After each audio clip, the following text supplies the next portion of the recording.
How do you make neurobiology fun? We can do it. We can. Secure Relating is a book that can help therapists and clients have a common language about attachment, neurobiology, and find pathways together about how to make a difference. Learn to more securely relate to your favorite people and your least favorite people. Secure Relating, holding your own in an insecure world. Pick up a copy anywhere you get your books or securerelatingbook.com. Who am I? I'm not someone famous. I'm not someone who's particularly anything, but I matter. Like my story matters. We all matter. And it just seems, it's interesting because I didn't think that that's what I was going to say to your question, because we tend to hear this refrain a lot, like you matter, because maybe for the last several years, maybe from Black Lives Matter or allied efforts from people who are advocating. But I actually think, and I think because we've heard it so much, maybe it's lost its power. But I think for me, as a person who's out there living their lives and wrote this book and looking back to the child me, the younger self, I don't think that I thought I mattered that much. I really don't. I think I thought I was trying to serve and be, as you said, the answer to my parents' sacrifices. That is all very extrinsic stuff. It's not about building an understanding of yourself intrinsically as an essential person in a framework of enoughness and of loving yourself unconditionally. So I would say my answer to your question, your beautiful question, is you matter. Welcome to Therapist Uncensored. Building on decades of professional experience, this podcast tackles neurobiology, modern attachment, and more in an honest way that's helpful in healing humans. Your session begins now with Dr. Ann Kelley and Sue Marriott.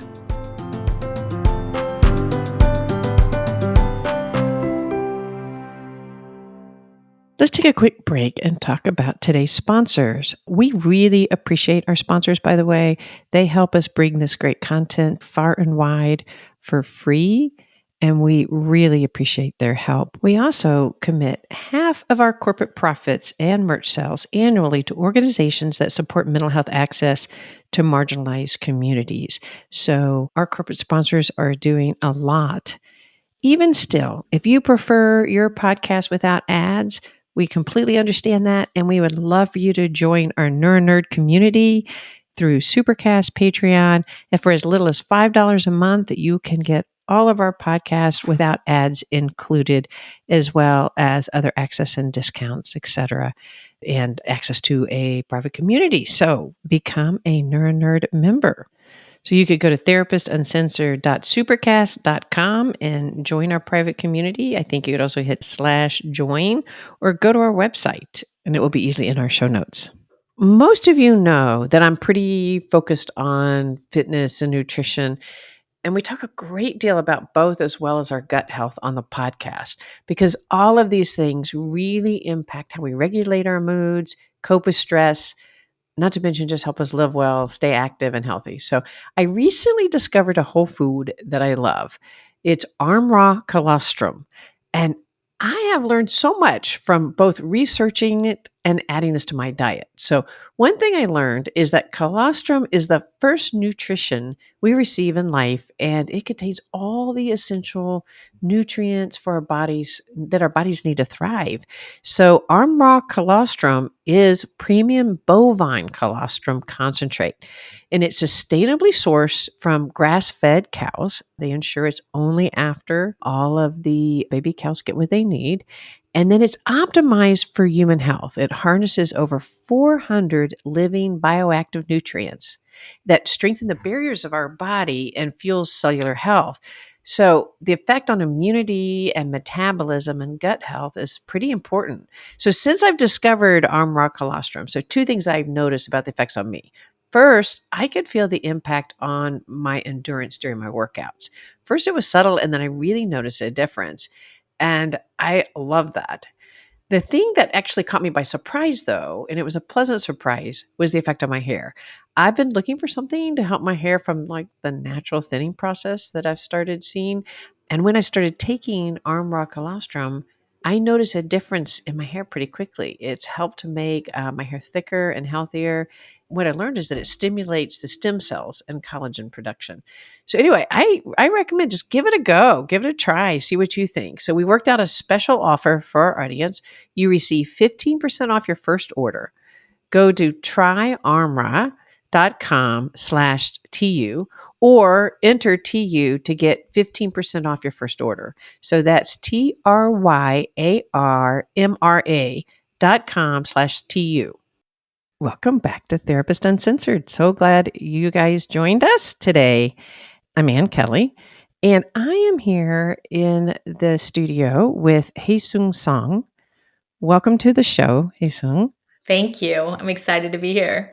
I'm excited too. So you are a first-generation Korean American, and you have just written a book about your experience growing up as an Asian minority in America. And I heard you speak at a book conference, an independent book conference, and I was so moved by your journey. And I only got to hear 8 minutes. So just for it was funny. It was about 8 minutes, right? Yes, exactly. We were both at an independent book club, and book meeting, trying to it was like speed dating, right? We got 8 minutes to say about our book, so independent book buyers would be interested in it. And this is your first book, right? It is. It's my debut book, and it's a memoir. Yes. Yes. Oh, actually, tell us the title. Yeah, the title I'm so excited by. It's called Docile: Memoirs of a Not So Perfect Asian Girl. And I titled my memoir Docile because of its racialized, gendered term to describe stereotypically Asian American women. That's what touched me so much. And I approached you like, I want you to be on the podcast because there are so many people growing up and living in America or in many areas of the world with these kind of pressures of racial stereotypes that you've experienced. And we have to hear first person experiences to really understand it. And just in the few minutes that I got to hear you now, I've been reading the book and I love it. I mean, really, you're just a great writer. You guys are going to hear of her. Like I'm going to get to say I got her win. Just because it's a really well written book. It feels like you're reading fiction. It doesn't feel like I'm going to tell you what it was like. You help us live the experience with you.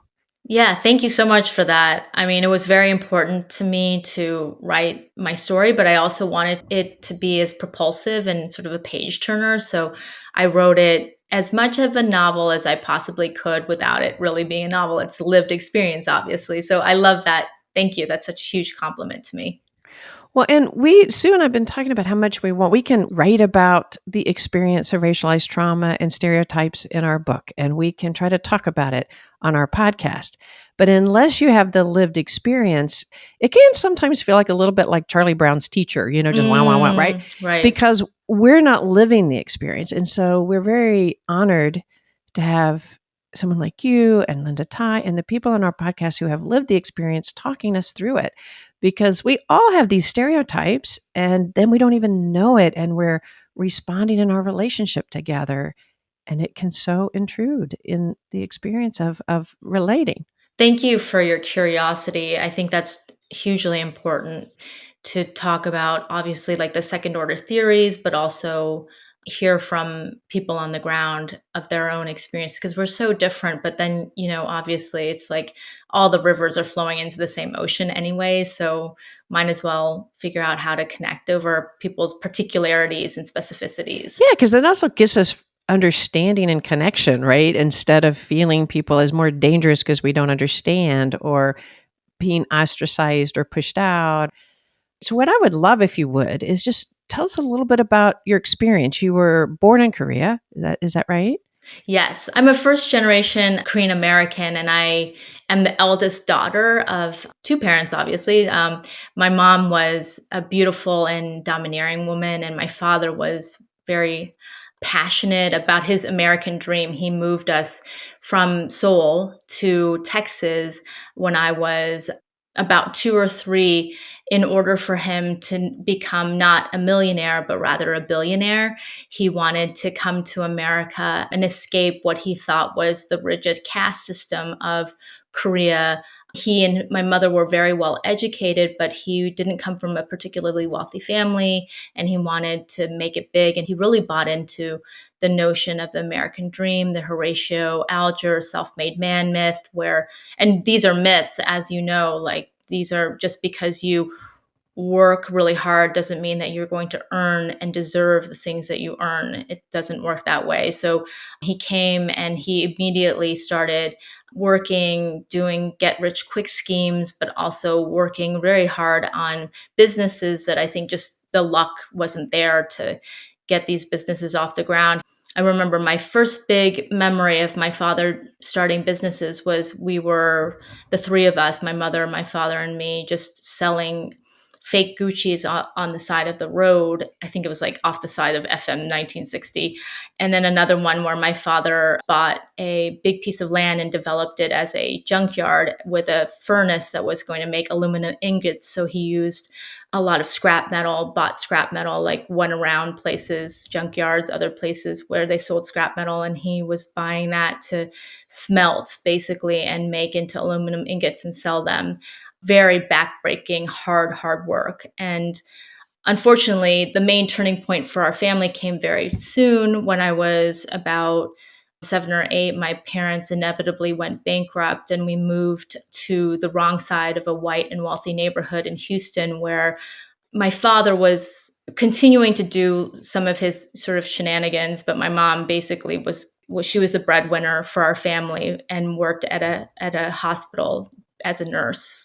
So that was the main sort of catapulting out of this sort of dreamland where we lived in Sugarland, Texas, and we lived in American dream house, an idea of an American dream house where we had picked, this house out of like a catalog of 8 American dream houses.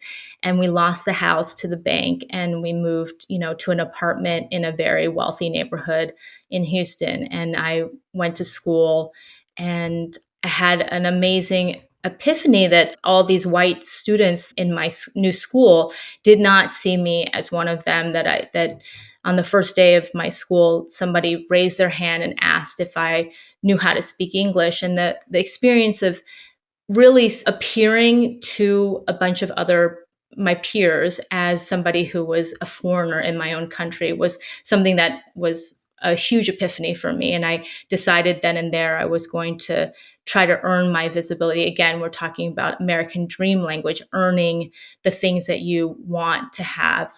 So I earned this visibility in my white society and also in my family that was very eccentric. My father was eccentric. My mother was trying to hold things down. And I became a great student literally overnight. I just decided I was going to be a great student that was going to please my American constituencies and my Korean constituencies. So you feel like that moment, like you came here when you were 2, and so just growing up here, you didn't necessarily. I mean, I guess your body implicitly recalls Korea and being like one of individuals that look like you, et cetera. But you really your entire life up until this point, this is your country and you are part of the country. And that one moment when this little girl raises her hand and says, "Do you speak English?" It sounds like it just hit your body in a very It really hit my So body. Yes. can you unpack that just a little bit more? Like, but I'm from Houston. Like, I could have been that little girl so easy, and having no idea the impact I was having on you. I can completely imagine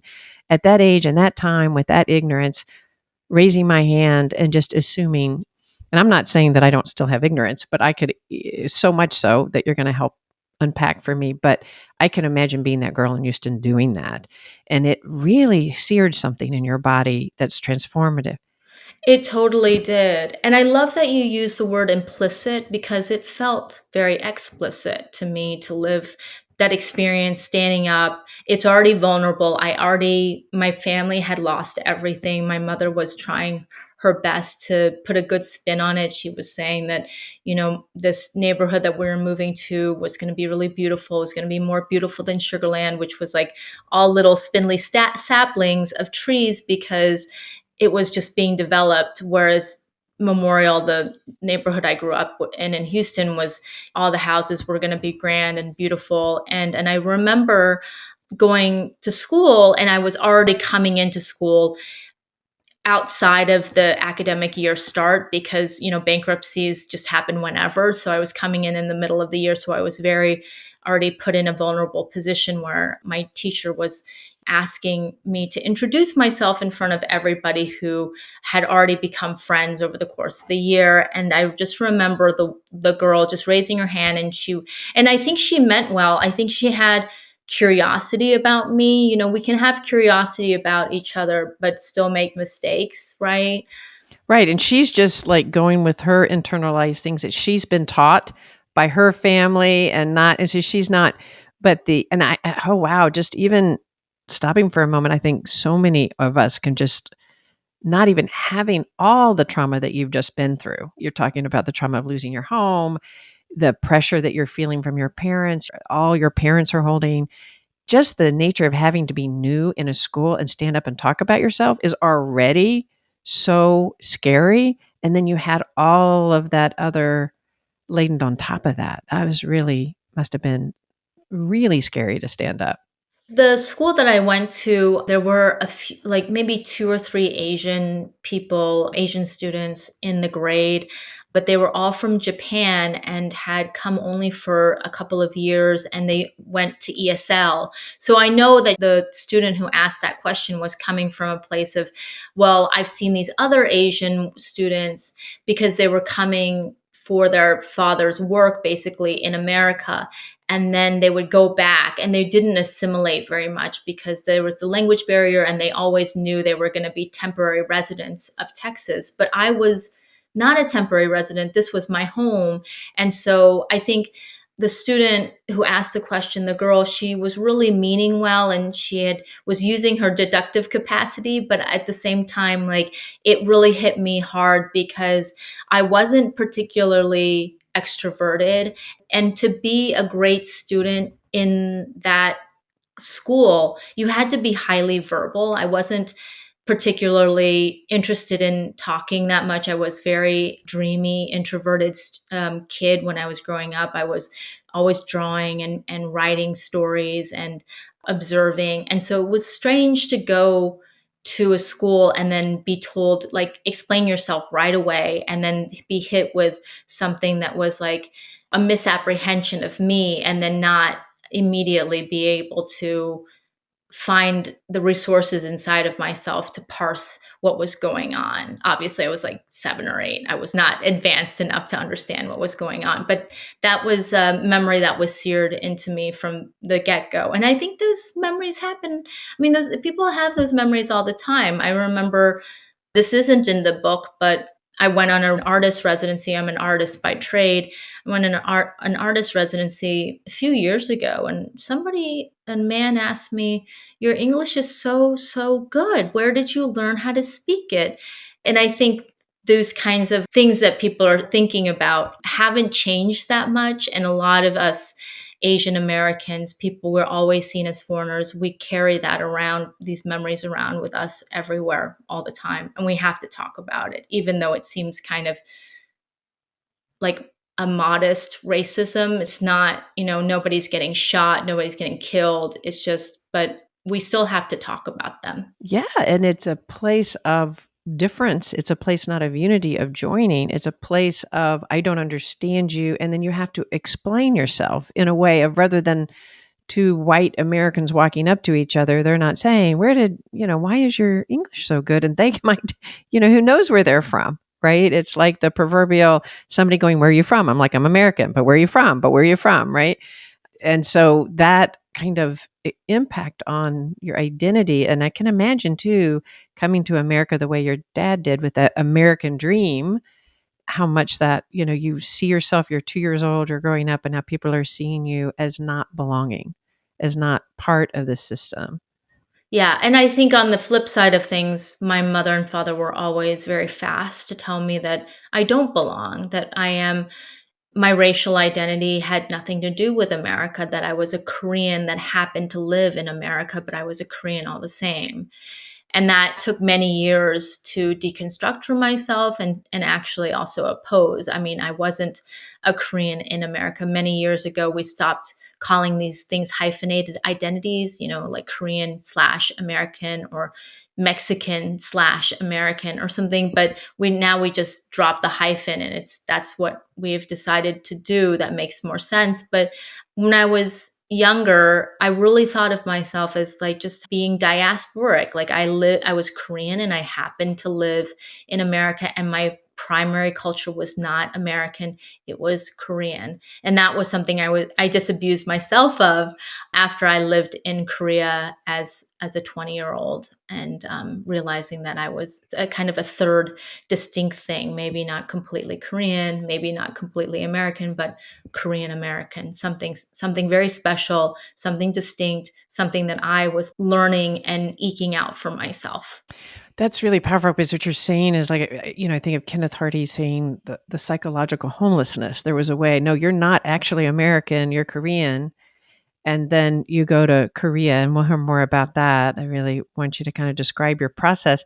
And then you're thinking, but wait, I'm not, and so but the journey of finding your voice and yourself as a Korean American is really vital and important, I imagine, like finding who you are in this process is just such an important part of finding your voice and your space as you. Tell us more about your journey. So you were saying earlier that experience in that school changed you, and you started to make a vow, like, I am going to become, I think you said I don't know if you said it here in your book, but the kind of the model Asian American myth, or the model. Tell us a little bit more about that. I don't ever talk about the model minority myth in a second order fashion in my book, because I honestly, when I was a kid, I didn't know what that myth was, never heard of it. And the myth is the idea that all Asian Americans are docile, STEM excelling tryhards can be counted on to maintain the status quo. It's this idea that all Asian Americans are submissive, they can be great employees, but they're not visionaries, they're not creative. It's just all this BS about what we are like. Especially, I call it BS because there's something like 43 ethnicities that are included underneath the Asian American umbrella. There's so many different kinds of Asian Americans, and we're all coming from different places. So it's just a shorthand that we end up having to submit to because we actually live in this country. But really, in the world, the moniker Asian American doesn't make a lot of sense.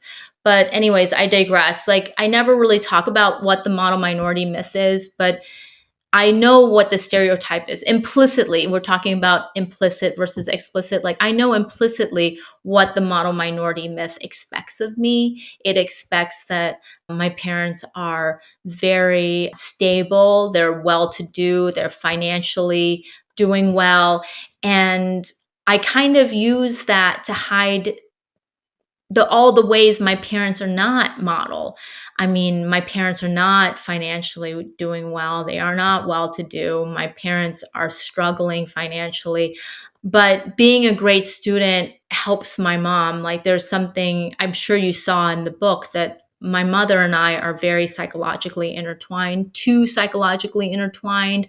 I have seen my mom try to assimilate, try to stabilize our family in this country that she never wanted to immigrate to. But I try really hard to make her journey in the country a lot easier for her, and I assimilate my parents, but I also assimilate much faster than my parents. And assimilation is a form of trauma. It's like kind of leaving parts of you aside on the road so that you can come and be accepted in this new country that's really, you're doing all the bowing. You're not really, the larger culture isn't changing because of you. It's more like you have to change first to be accepted into the culture. Yeah, let's unpack that a little bit more for those that like the idea of assimilation, right? Like, some people could think, well, that's good, right? You need to assimilate so that you get along with the culture, right? So the more you assimilate, the better. And I can see the pressure for you to like, oh, there's so many different elements of assimilating. That's what I'm struck by, right? do you assimilate and give up your sense of self? But then also when you're at home, I imagine with your parents saying, no, you're Korean, not American, that you then had a process of your own assimilation back into your own family about, I need to fit in as a Korean here and as American there. Yes. And I think that that's why immigrant kids, especially the oldest immigrant kid, like if they're first generation or what they call 1.5 generation, like they came over with their parents, but they're assimilating into their school culture, the American culture, why we're so good at code switching, why we are so good at observing people, people's unspoken mores and kind of passing, that is all comes from like those muscles in our brains and bodies where we are able to see what is happening and like kind of balance the competing interests, because there's always the interests of your family that want one thing and the interests of the greater culture that wants another, and being able to kind of balance that. It's a huge laborious work that is exhausting. It takes such a mental toll. I mean, just It does take a mental toll. right, because you're holding like that sense of defense in a way. You kind of always have to be, as Sue and I talk about in our book about secure relating. It's like we talk about systemic insecurity. It's not you being insecure, but you have to stay in an element of protection and defense in order to be able to adapt to the both experiences and all the experiences in your world, rather than being able to be inside your own body. You're always having to be outside, kind of observing. And you mentioned code shifting. Maybe you could unpack that for any listeners that don't understand what you mean by that. I mean, code switching is just basically understanding that any kind of micro environment that you're going into has its own culture, its own like sort of infrastructure and scaffolding, and that you go into that place and you immediately decide you are going to switch into and lock into the expectations and the code that they are legislating for you. And I don't even, maybe legislating is a little bit too strong, but that's the thing that is actually in the water for you. You already are so good at sniffing it out. And that, I think that's the thing that immigrant children are very good at understanding. And because I think they are sort of, that's, I don't know. I mean, maybe you can tell me, is it the limbic system? I just feel like when I was growing up, like something inside of me was always a little bit inflamed. I was always a little bit raw. I was always aware, a little too hyper vigilant, too hyper aware. And it was because my mom was very much struggling. I was trying to orient vis-a-vis her and what she needed, but then also try to believe in my father, who was always working very, very hard to try to be this billionaire in America, and then go out in the world and do what it took to be seen and not be denigrated as just some docile Asian woman or docile Asian girl. So there was a lot of competing interests. And I think what I'm saying is, it's like I feel like I'm playing like the tiniest little violin in the world, and it's like, woe is me. But it's like the story that I'm telling is so universal. Like people have lived this experience. I mean, the book isn't out yet, and already a few people, I don't know, hundreds of people have read it, maybe advanced copies. And everybody who, even people who are not Asian American, have felt this hypervigilance of going out in the world if they're an immigrant, or maybe they're Asian American, or they're a female, or whatever. And our body is dealing with it all the same way, but like the fodder that goes into the body is something a little bit different. As you are talking about the lived experience, about what we talk about, which is what makes it so touching and so powerful, right? It's like you're talking about the hypervigilance in your nervous system that has to stay activated. It's adaptive, right? This is not a dysfunctional aspect of you. This is a very functional adaptation, but it puts you in a state of alarm, a state of constant vigilance to watch for in order to keep yourself safe. And it's such a, like when you said baby violin, all I could think of is how many people will help themselves see themselves more through your words and through you being able to get out there and talk about the experience. Because like you said, you grew up for so long not knowing what you were holding inside of you, not knowing the impact on your mental health and on the people around you and your intimacy, and that you were in this alarm state all the time. And then you can pathologize yourself related to these. And honestly, it's so easy for us as therapists, right, to come in and think of you as an individual and what's going on inside you, and maybe talk about your insecurity, your vigilance, without incorporating the system.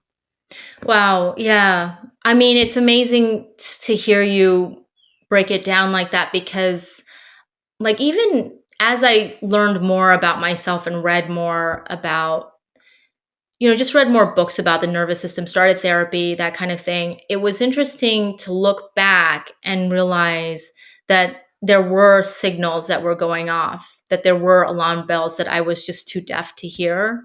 But we had to progress to the state of complete and total, like, fire alarm going off because, as you know, I ended up in the hospital. Like, all of this model minority stuff worked well until, I went to Princeton, I went to Harvard Law School, I went to Harvard Graduate School, and all of that went really, really well until one day, I wake up in a psychiatric hospital having survived a suicide attempt.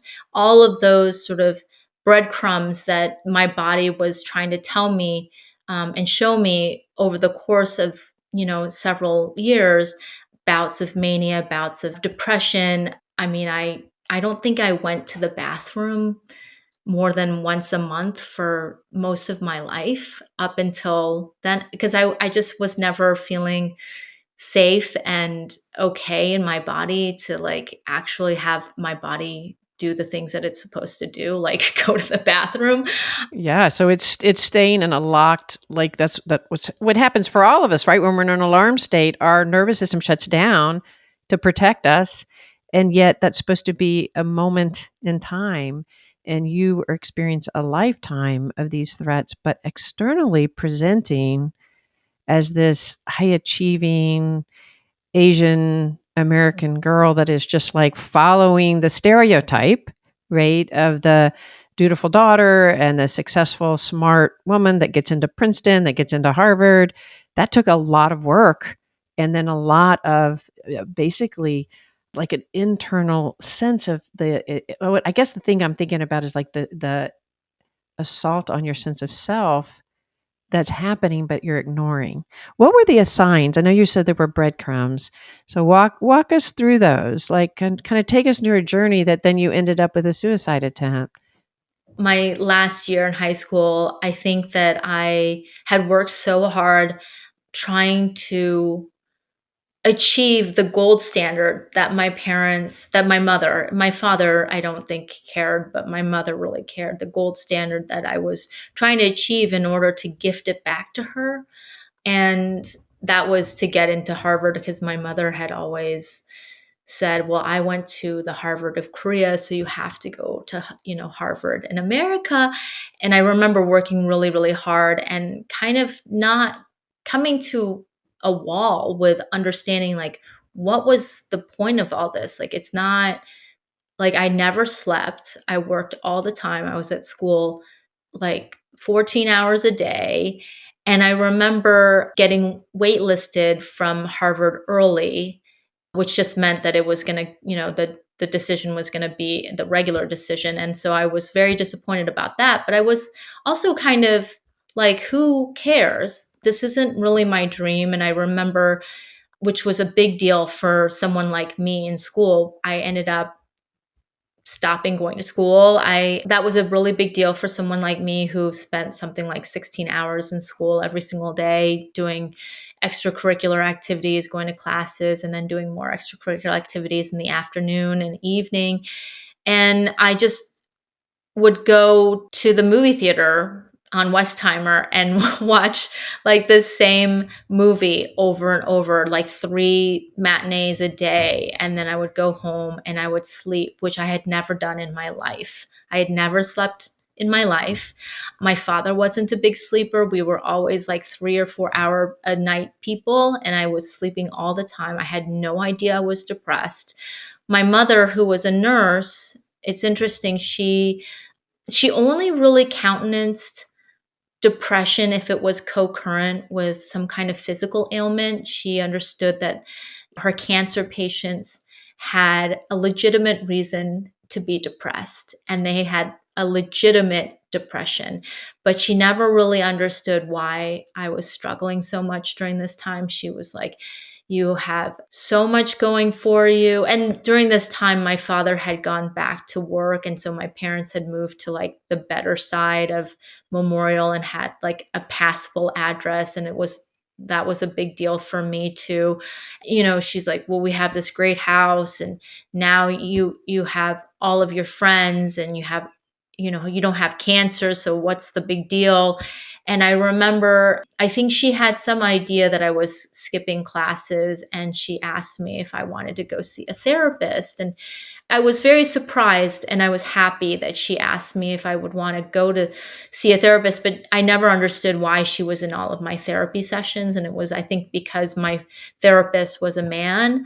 Back then, HMOs really only paid for like 3 to 6 therapy sessions a year back in the late 90s. And so we went to twice and we went to this great therapist, but he was a male and my mom was never going to let me sit in a room alone with a male. So she came into the sessions with you and sat so that I can imagine also, I was thinking as you were saying, I mean, it's pretty amazing that your mom recognized you were depressed, right? Because that's so easy to like, but then I just was thinking, oh, it's at that time when your parents are doing a little bit better and you have friends and you have this house that it makes me think almost of the parasympathetic response, not to get technical in here, but you finally like now you, in a way, you had a little bit of room to not be holding up everybody else's fragility in a way, because everybody's doing just a little bit better. And I think that happens for all of us. I think your story can relate. So many people can relate to your story, whether they're just a white woman out there at code switching and having a parent, or any of us having parents where one of them's an entrepreneur and always going to make it. And we have to keep this facade going and we're taking care of our parents or somebody in our lives. And then when they're a little bit better, your system gets a little bit room to collapse. It's interesting. Yeah, I think that's a great point. I'm thinking about like coming back from college after exams and then going completely horizontal and getting sick and having a fever. And it's really like when your body can relax. And I think going into, watching matinees of Sense and Sensibility every single day, 3 times a day, that was me feeling a little bit exhausted. I was feeling existentially exhausted, that my life was very meaningless, that I was very, very alone. And so that was one of the breadcrumbs, and then I think my understanding of depression was very rudimentary during that time because I thought, well, I'm going to go to Princeton. I'm excited to go to Princeton and I'm excited to have an environmental change. It's going to be a place that people are very enlightened and everyone is going to understand me and I'm going to be seen for the first time. And of course, that wasn't the case. What was the case? What was it like? I think I went to Princeton. Princeton was one of the first places where I was more surrounded by Asian Americans and also Asians from Asia. There weren't such a huge population. I think we were 15% of the class, which was better than the American population, but maybe like not as populous as say like Berkeley, where so many of the campus was Asian American. I saw myself again kind of allied more with the white students again. And I think it was because when I went to Princeton, it wasn't the enlightened Mecca that I thought it was going to be. I realized that it was like Memorial, but in princely robes. It was just like a lot of really, really, really, really privileged people who had come there and they had had a different trajectory in life than I had. And then I was afraid to, again, because I was in a place that I saw, warning signs everywhere. You're not going to be seen. You're going to be stereotyped, all of that, that I, again, was really basing my identity a lot on tokenism of just being like around a lot of white people, just like at Memorial, and I'll be the only Asian person. So it took a long time. Like I I was struggling with mental health. And, it's interesting to be on campuses with Asian Americans because there's a lot of Asian American mental health issues on campus with, this amazing statistic out from 2019 where the number one cause of death among young Asian American adults ages, I think 15 through 24 is actually suicide. So these institutions really have to get ahead of what is happening. And I was really, when I was struggling with my mental health, Princeton was eschewing its in loco parentis capacity during that time and really encouraged me to move back in with my parents, which was actually the worst place that I could possibly be to deal with my mental health. My parents sent me as a bootstrapping measure to Korea, and that was an interesting experience, especially for my racial identity. I remember waking up the first morning there and I was going to go do this internship at a pharmaceutical company that my mom had set up because she knew the CEO, and just seeing everywhere on the streets and in the buildings, in the windows on the buses, Koreans. I just had never really, it just hit me like a tidal wave. And the main reckoning that I had in Asia during that time was just that I'm not a Korean in America. I'm actually some other thing. I'm not, they don't even see me as Korean in Korea.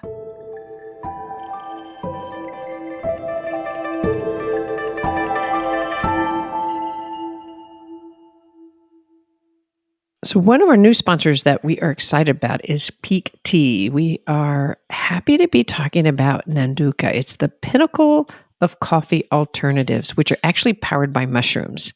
Now, we've been talking about this past year has been super stressful, very exciting, but it's kind of worn us out. But we are really excited about this upcoming year. We have so much we want to do and create this year. And so I really want my mental focus and my clarity to be high. Besides exercise, which I always prioritize, I really often find myself a little over relying on tea and caffeine fixes to keep me going and keep me pumped up. Not always to the greatest effect, especially in the afternoons. But since I've replaced my morning tea fix with Peak's Nanduka, I really feel like it's such a great and healthier alternative. It's a slow release caffeine from probiotic fermented teas and mushrooms. And since I've been drinking it, it gives me much more sustained energy throughout the day. And it even, by the way, activates my metabolism. And it's delicious. Instead of my kind of boring tea bags that I brew in the morning, it's really like a creamy, indulgent, spiced hot chocolate. It's smooth. So I can have it hot in the morning and then I drop some ice in it and it's delicious. And I'm actually not a coffee drinker, even though it's a coffee alternative. It is a wonderful caffeine alternative. And I have had friends try it when they're trying to get, kind of lower their coffee intake. And they really love the flavor too. And I noticed that I don't get caffeine jitters or that afternoon slump, and I love that. So the functional mushrooms and the cacao enhance the cellular function and work to balance the stress response and elevate our mood and focus by producing a lot of those, feel good neurotransmitters that we love. So Peaks Nanduka provides sustainable all-day energy. It makes you feel like you're doing something good for your body. So try Peak. Get up to 20% off plus a free rechargeable frother and glass beaker when you purchase exclusively at peaklife.com. PIQUELIFE.com/TU. So you let them know that you discovered them on our podcast. That would be great support. All right, thanks. Let's jump back in. Really? So you're looking up, and you said it hit you like a tidal wave. Can you describe under that tidal wave? What were the feelings? Like you look up and you see you're so used to seeing all the primarily white faces your entire life. So your mom sent you to Korea at a time when you were very depressed, right? So you're really out of sorts. You can't really find your identity of belonging. It sounds like you had a lot of internalized shame and about, I imagine, and I think you talk about that in the book about like, what's my next step? Here's my identity, but what is that? You look up and you see all these Korean faces. It's a tidal wave because you're feeling what? How does it hit you?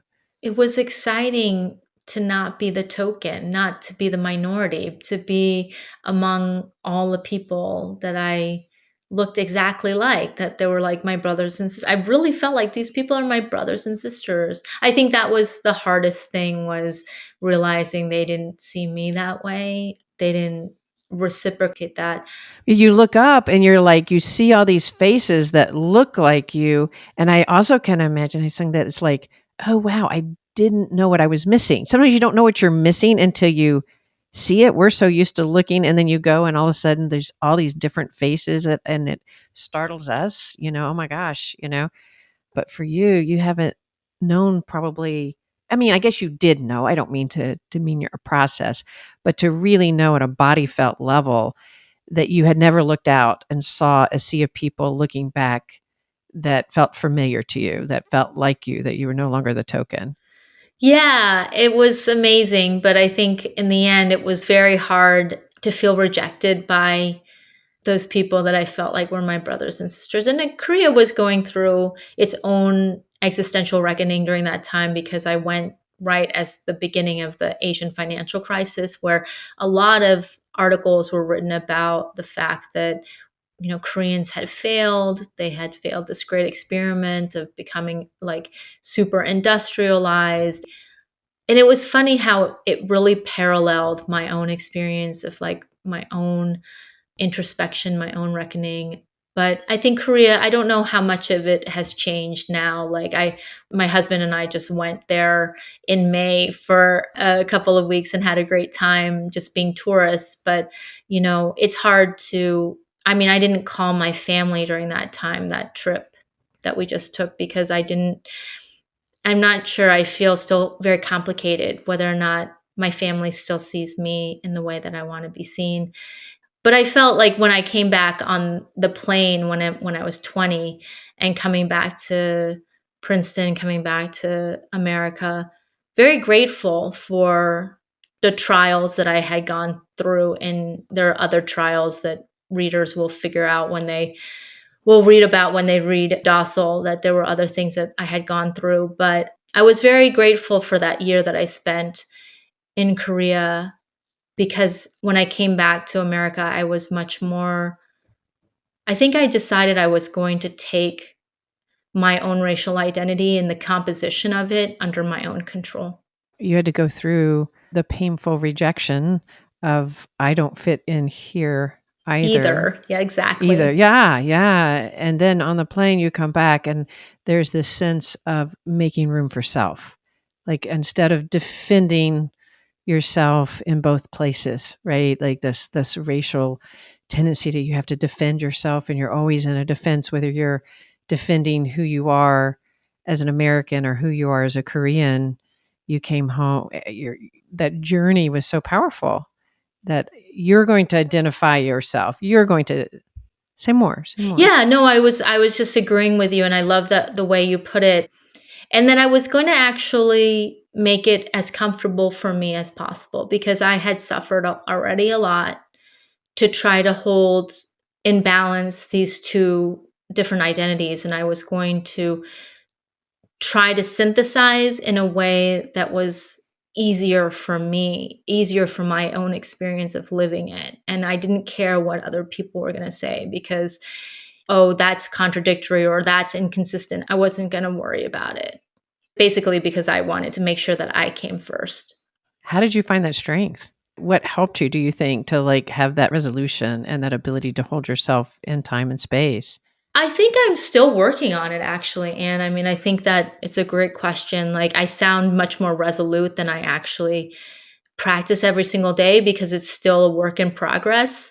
That was when I was 20 and I'm 46 now. So it's been like 26 years of working on it. But I remember coming back to Princeton and trying harder with my Asian American friends, watching my relationships and interactions with them from a place of less worry and anxiety and more of like, calm interrogation and also curiosity. And that was a good thing. But it takes a long time, because the environment, especially the political environment, tends to want us not to have a collaborative experience as Asian Americans. I think it works really well for capitalism and white supremacy for us not to be good friends with each other. Instead, what we have to do is like continue to experience Asian American joy and Asian American collaboration. And I'm talking mostly about like, you see the flip side of all of this, like the violent side of all of this through anti-API violence that happened during the pandemic and right after the pandemic. And really the answer to all of that is to advocate. And I think I said earlier that a lot of these issues are still the same right now. People are dealing with micro and macro aggressions and race and racism. But basically, the answer is given to us by actually 20s and 30-year-olds who are out there doing a lot of advocacy and celebrating their Asian American friendships, their Asian American relationships. And that's something that, like my generation, I think we were slower to do, but we are definitely taking a note from the younger generation, which is fabulous. Well, your generation set the stage.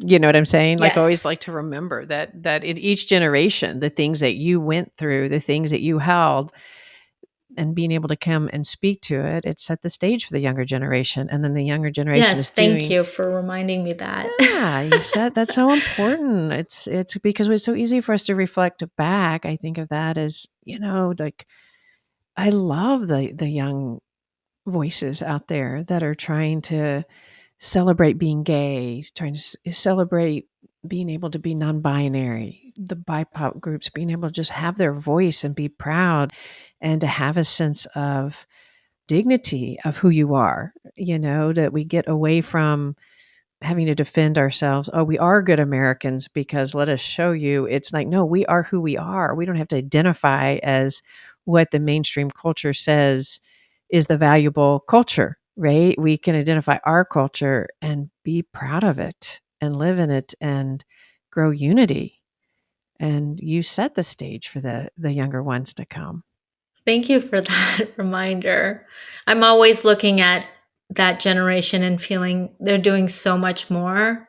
But you're right, like they're standing on our shoulders a little bit, right? Right. And I think the more that they can remember that and integrate that in their work to say we're fighting and, and can challenge us on our presumptions, but also say we also are standing on your shoulders and thank you for setting the stage so that we can have more of a voice. Because it's not easy especially when you're racialized trauma and stigmatism and stereotyping that you've had to go through.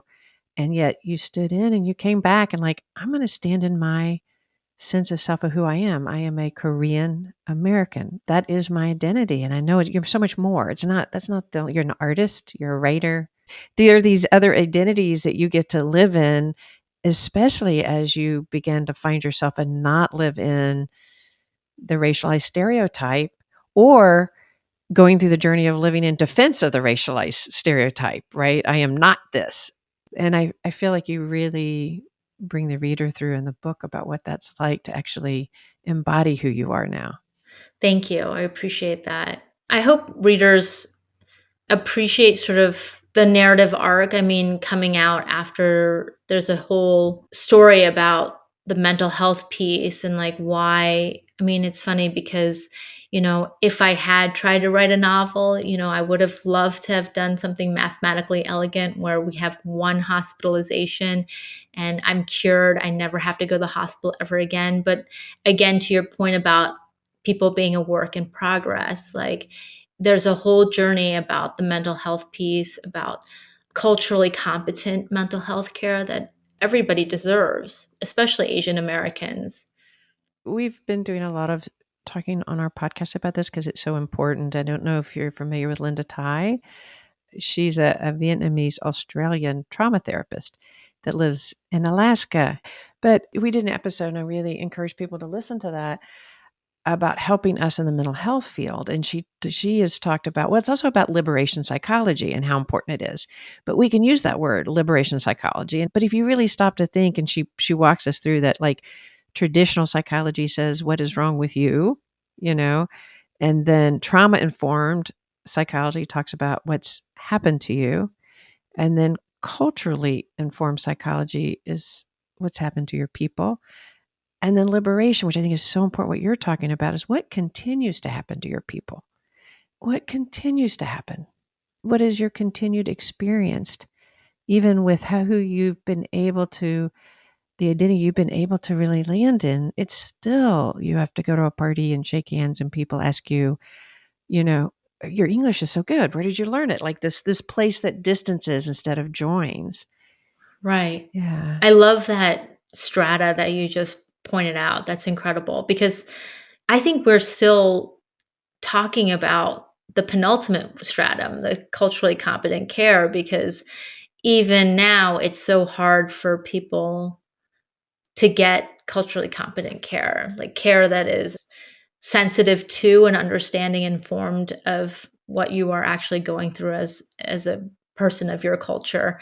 And it took a long time to get the right diagnosis, partially because I wasn't getting culturally competent care. Like, it's interesting to think about how my parents really didn't want to get me care because it was really hard for them to face that I was having these mental health problems. But then being in institutions in my 20s that were able to like provide that care and like were the entrance into that care, but that the bias would follow me into medical environments, and would complicate the care. It took a lot longer for me to be sort of find my people who were informed and sensitive and could get me the real help that I needed. But I'm excited for people to read that part of the book because it felt a little bit like a murder mystery to me when I was living in it. I really felt like there's a mystery here, and I don't know what the answer what the answer of this murder mystery is. It Interesting. really felt like that. I can Yeah. imagine. If you were, I know we're going to need to wrap. I could talk for another hour with you so easily. Me too.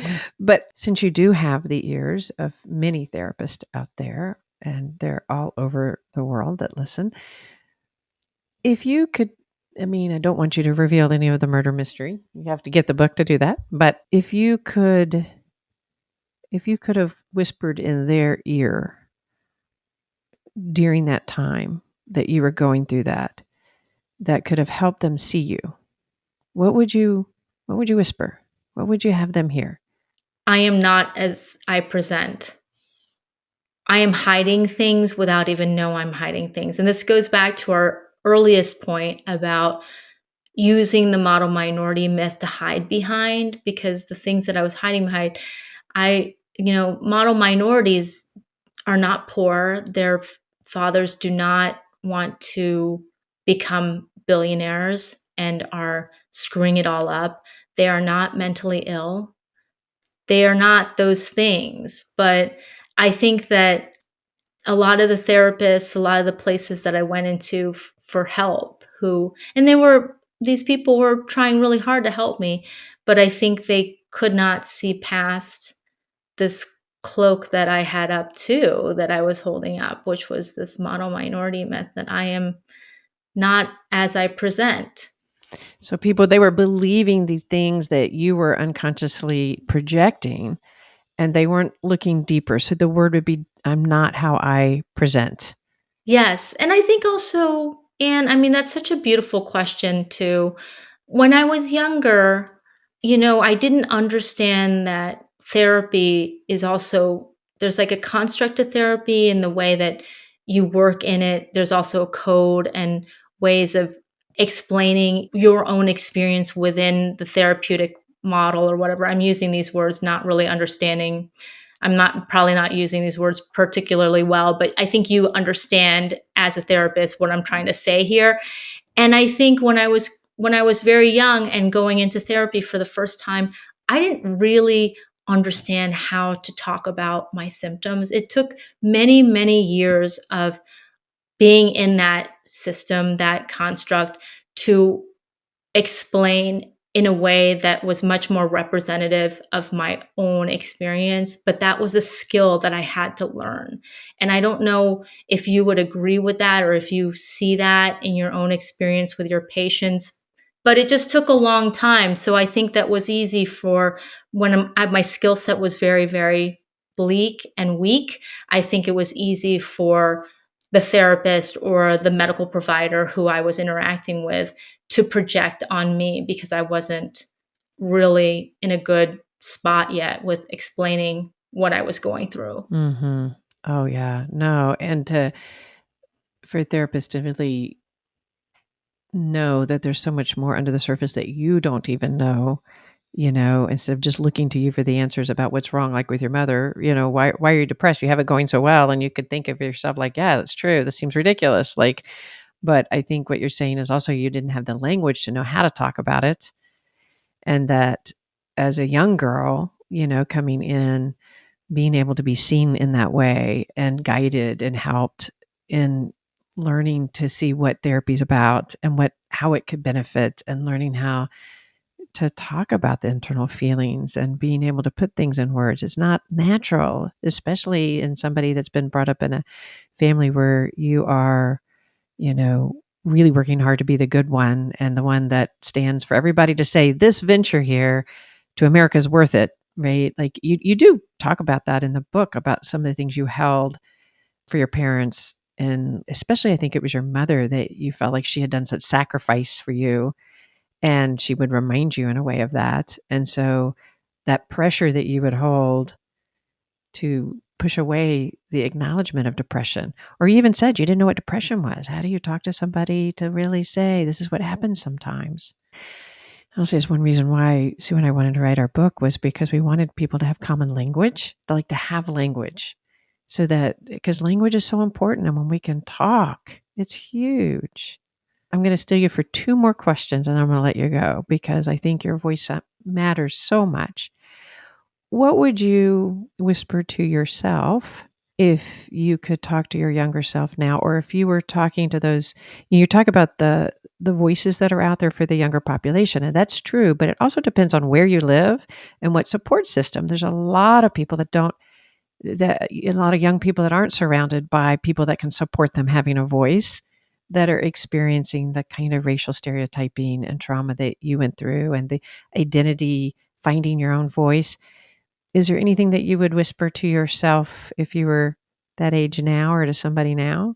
Or not whisper. I don't know why I'm saying whisper. Sit down and talk, have a conversation. I would shout. Yes, I was like, why are you whispering? I would shout. And Anne, thanks so much for that question. When you were talking, I was just completely tearing up. I would say you matter. You matter.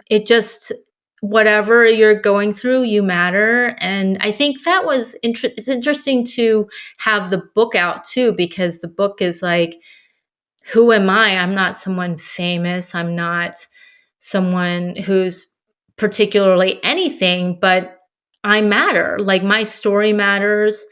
We all matter. And it's interesting, because I didn't think that that's what I was going to say to your question, because we tend to hear this refrain a lot, like, you matter, because maybe for the last several years, maybe from Black Lives Matter or allied efforts from people who are advocating. But I actually think, and I think because we've heard it so much, maybe it's lost its power. But I think for me, as a person who's out there living their lives and wrote this book, and looking back to the child me, the younger self, I don't think that I thought I mattered that much. I really don't. I think I thought I was trying to serve and be, as you said, the answer to my parents' sacrifices. That is all very extrinsic stuff. It's not about building an understanding of yourself intrinsically as an essential person in a framework of enoughness and of loving yourself unconditionally. So I would say my answer to your question, your beautiful question, is you matter. That makes me tear up. It really does. Knowing you matter is the key to belonging. It's just knowing that you're valued, that you really, really matter, and that you're valued helps you feel part of this system, helps you feel part of things. And for us in our community, being able to express that to all of those that have some kind of identity that's different from us, that make us feel defensive and separateness, but the sense that we matter to each other and that you matter is just, a message that I hope that I know it is. It's hitting people out there as they hear it. Now I'm almost hesitant to ask this last question, but since I said two Yeah. questions, and there's going to be somebody out there, if I don't, they're going to say, she said two questions. She said two questions. What would you say to someone like me walking in to a party or to a situation, meeting somebody like you that could do the faux pas, that could or that are scared? I mean, here's the other element of, I think we've been talking a lot about sometimes our fear of making a mistake makes us then anxious to approach and have authentic connections, et cetera. Is there anything you would whisper to somebody like me, or again, yell that you can think of?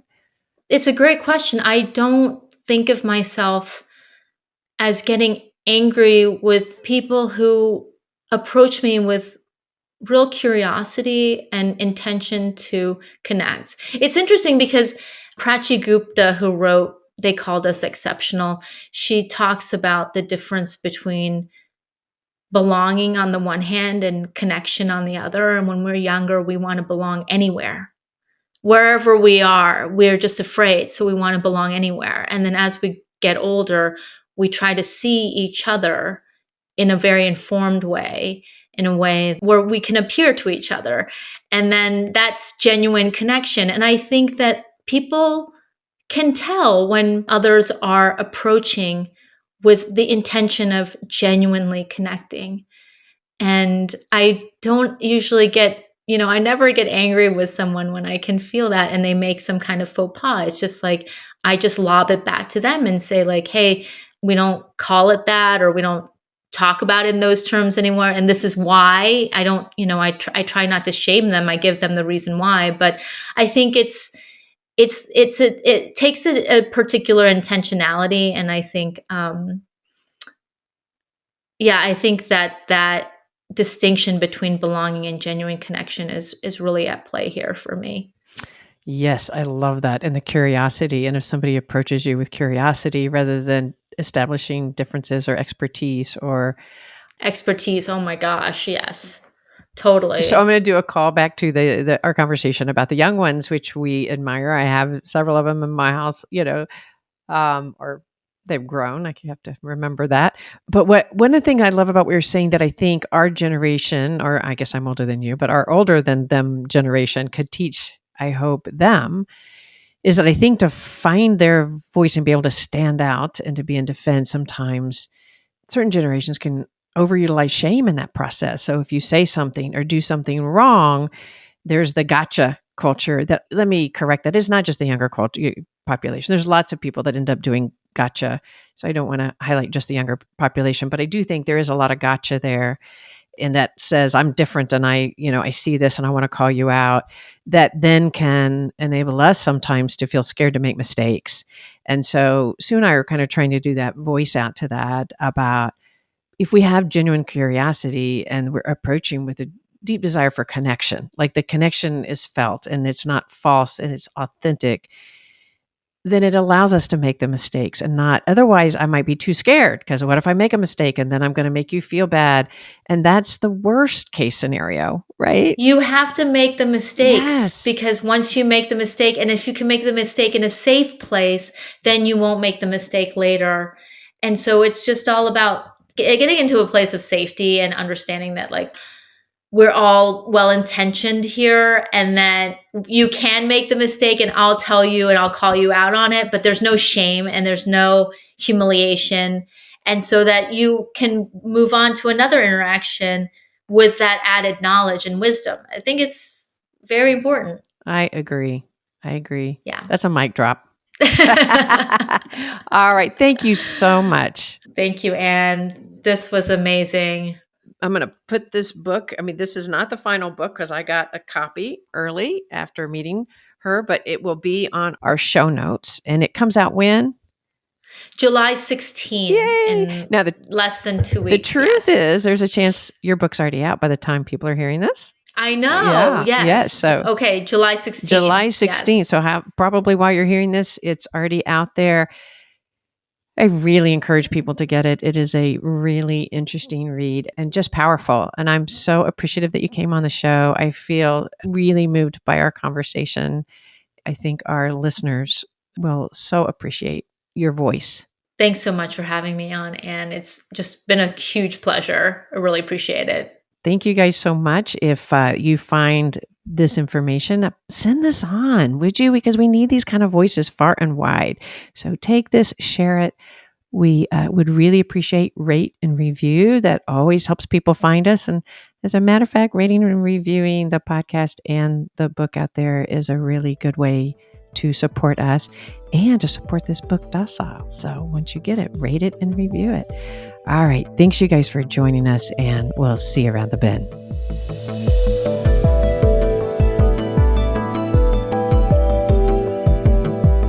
Therapist Uncensored is Ann Kelley and Sue Marriott. This podcast is edited by Jack Anderson.